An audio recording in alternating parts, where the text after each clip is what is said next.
pertama Universitas Pancasakti ini kan bergabung dengan STIE, dengan STIMIK dan STKIP.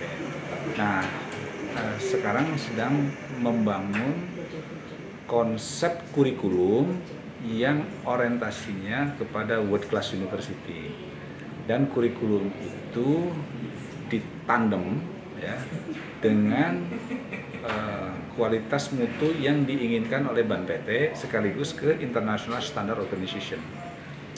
Nah, apa tujuannya? Tujuannya agar semua proses pembelajaran dan kurikulum yang ada di Pancasakti sudah mengarah kepada proses kesiapan mencetak lulusan untuk memasuki revolusi industri 4.0 dan sekaligus masyarakat sosial 5.0. Jadi kurikulumnya dirombak ya. Kurikulum yang dirombak itu kurikulum satu semester itu orientasinya dia menyesuaikan dengan industri yang ada sesuai dengan program studinya. 1 tahun dia ada di industri, mengikuti kurikulum Merdeka, kampus Merdeka, kampus belajar Merdeka, Merdeka kampus Merdeka. Nah, tetapi kita punya tambahan lagi. Kampus Merdeka, Merdeka belajar itu tidak menerapkan konsep revolusi industri 4.0. Nah, kurikulum yang dibangun di sini itu menghadapi ketidakpastian dan lain sebagainya, semua berbasis digital. Nah, itu bedanya. Kemudian mengukur konsep-konsep lulusan yang memuat soft skill yang terukur dan hard skill yang terukur. Jadi setiap ujian dari setiap dosen itu ada ukuran-ukurannya, ya, hard skillnya kayak apa, soft skillnya kayak apa, diakhiri produk-produk hasil yang diberikan. Nah, harapannya lulusan Pancasakti University itu siap menghadapi perubahan-perubahan dan dari awal sudah berorientasi kepada sosial media dan orientasi kepada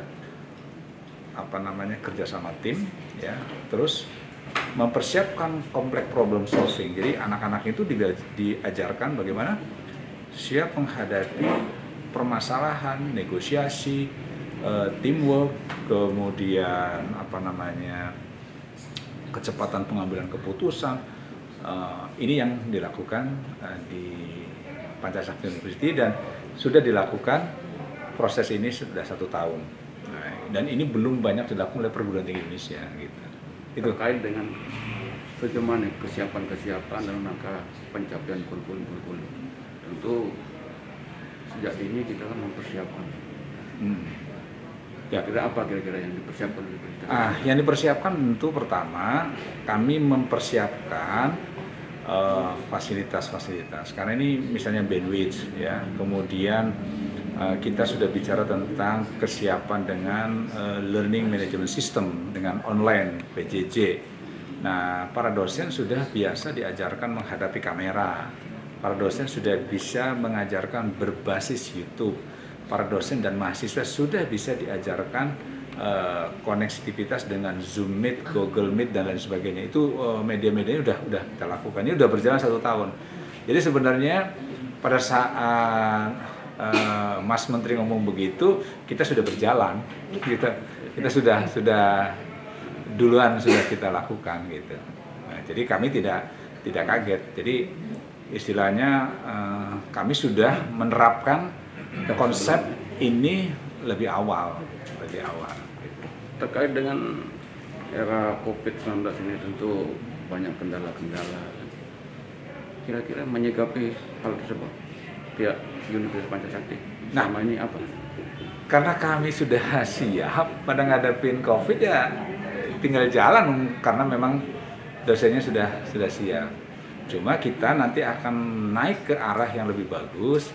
Nanti dosen itu diharapkan membuat semuanya berbasis modul dan semuanya kan LMS, dan akhirnya setiap dosen itu akan diarahkan kepada animasi.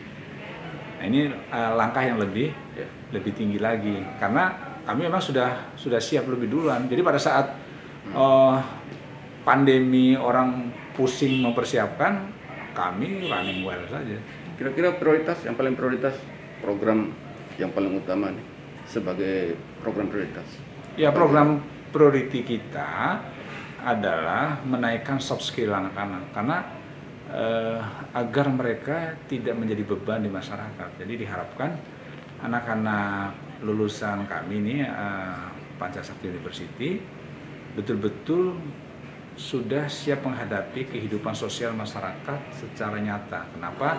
5 semester di kampus, ya, 1 semester dia mengambil beberapa mata kuliah bisa di luar di dalam, dan dan sesuai dengan arahan dia, karena nanti kita membuat yang namanya mata kuliah network tadi. Dari mata kuliah network 2 semester itu betul-betul dia ada di industri, ya sudah lepas siap berenang di laut bebas gitu. Oke. Gitu. Oke.